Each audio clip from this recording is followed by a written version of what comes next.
So happy to bring in today's guest. Again, he joined us back in November and now fresh for game one of round two of the Stanley Cup playoffs. You see him on your screen right there. WWE Superstar, Hall of Famer, big-time Leafs fan. It's Adam Edge Copeland. What's up, buddy? How are you? How you doing? I'm still up in the mountains, so my signal might still be choppy. I apologize. Hey, no worries, buddy. Great of you to make some time for me, man. How you feeling, dude? You were there on Saturday. We got game one tonight. Man, I was there for the comeback game, the 4-1 third period comeback win in overtime. I was there for the second round clinch, and it was amazing just to be a part of those two things. I was also at Marner's point streak Leaf record that happened down in Tampa this year too. So, man, I've been there for some pretty cool ones, man, and it was the relief that you could feel from Leafs fans that were in the house in Tampa was tangible. It was a fun game to be at. Finally, after 19 years, just to make the second round. But this squad and this core, they want more than that. That's just the first step, right? But it's good that the city of Toronto could exhale and kind of just enjoy and savor that for a couple of days. Oh, we're feeling good. We're feeling great. And I have to ask you, what took more out of you, fighting the demon Finn Balor at WrestleMania inside Hell in a Cell, or watching your beloved Leafs in person try to exorcise their first round demons? Well played. I felt pretty good about what they were going to do.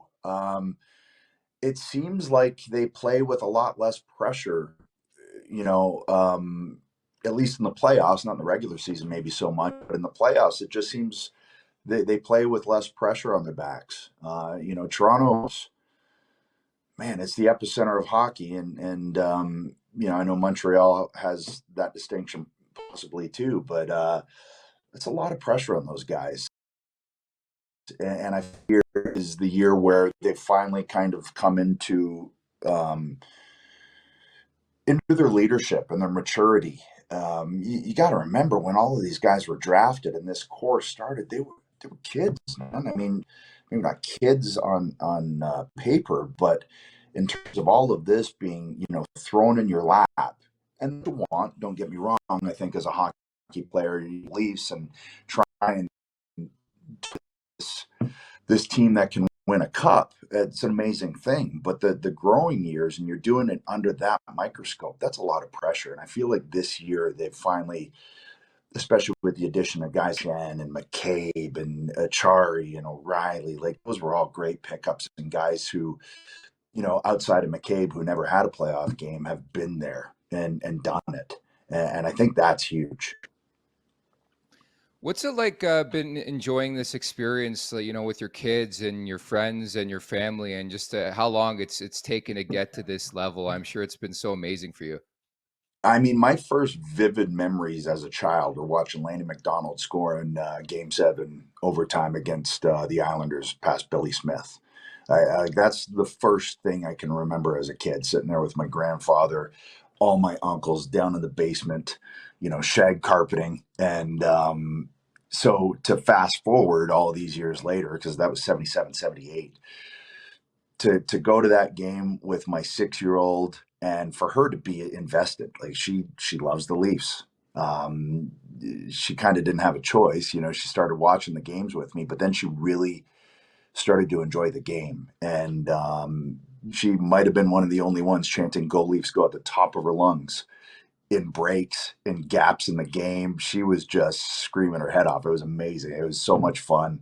And then to be there with Jay, with Christian, and his daughter is surreal, but really amazing. Because we grew up with this team, and we grew up through a lot of lean years, and yeah, it's just fun to see, and also they're a fun team to watch. They really are. I mean, the makeup of the team has changed a little bit, but they're still a really fun team to watch.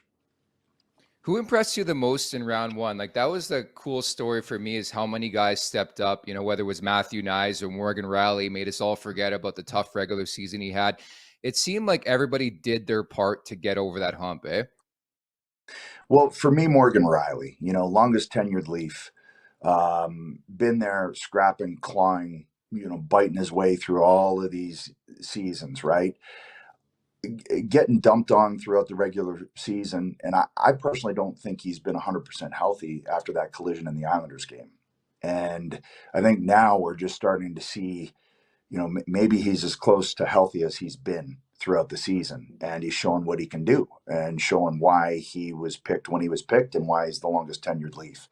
Um, One thing about Toronto I've never understood is they will just dump on people instead of supporting people. And so I'm glad everybody's on the Mo bandwagon, but they should have been there throughout the entire season because that dude has been hustling. He never stops hustling, and so that for me, I'm really really glad to see that he's getting his proper respect. I think Nye's, man, to be put in that situation, and not only part of the starting lineup, but they put in some high pressure situations. He's been out there for winning goals. He's been out there. He's been out there, in penalty kills and in a lot of high pressure situations for a guy that just finished playing in college. I think that's been huge. And then being there live to watch what Luke Shen does. I don't think you fully appreciate all the things that he does on the ice until you're there watching it on the ice. And man, he's a calming influence back there, especially without Jake Muzzin. And I feel like him and McCabe have really, really stepped in with what was a really big hole with Jake Muzzin. We call it the Leafs morning take bump. Shenner's actually good friends with my co-host Jay Rosehill, so he's a winner. We had Matthew Nyes on the show a couple months back. We had you on. You win a WrestleMania, so everything's are coming up. Leafs morning take. What's your take on this series of the Florida Panthers, and how shocked are you that it's not the Boston Bruins, dude? I mean, I think everybody's pretty shocked, all the way down to like the scheduling. I think everyone assumed the two games are going to be in Boston, and I think they're scrambling. I know I didn't expect it because I was planning to get up for a game, but I was like, oh, I can't get up Tuesday because I have career day for the girls Wednesday, and then I coach their softball game Thursday. Um, yeah, it's. I think everybody's surprised, but if you watch the series, Florida out hustled them, and even though they were down 3-1, they were never really out of a game, and I think they've bought in. I truly think it was that I don't know if meltdown's the right word that Paul Maurice had on the bench in the Toronto game, but they've rallied around that, and that's dangerous, especially. I mean, you got to figure what a high those guys should be in on. They just beat on paper historically the best team ever in terms of numbers, and they did it coming back from 3-1, and they did it by winning in TD Garden. They're playing with house money right now. So there's no the difference in pressure is astronomical, really.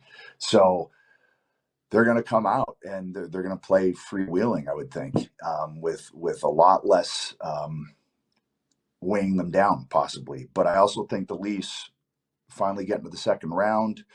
They're going to be prepared. Playoff hockey, you have to be. No matter who the opponent is, it's going to be tough. It's going to be a grind. And they got a lot of players that are built for the playoffs.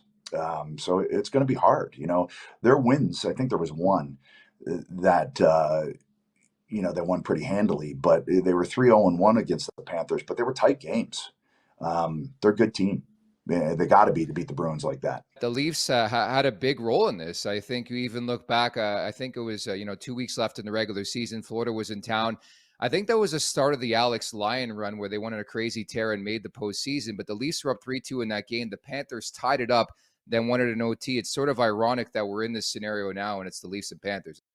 Yeah, it really is, because that was where Lyon first started, and it went from there. And I was watching a lot of their games too, and I was like, okay, this is a different team now. Like they are playing to get into the playoffs. See a team playing that desperate.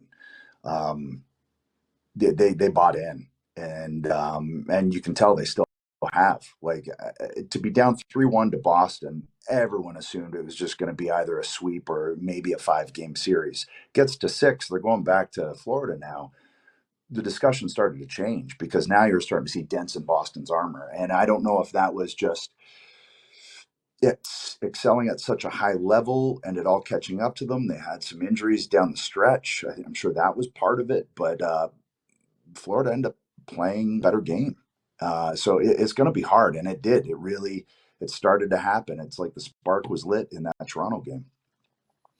So lastly, as you know, SmackDown will be in Toronto coming up in August. What are the chances we get like a cameo appearance from like a Matthews or a Marner or an O'Reilly like in the ring? I think that'd be incredible. It would be very cool. I don't know. I guess it'll probably end up depending on how things pan out, whether they want to, pop in for appearances. But I'm guessing I'll be there. I found out I got traded to SmackDown, so yeah, I guess I'll be there.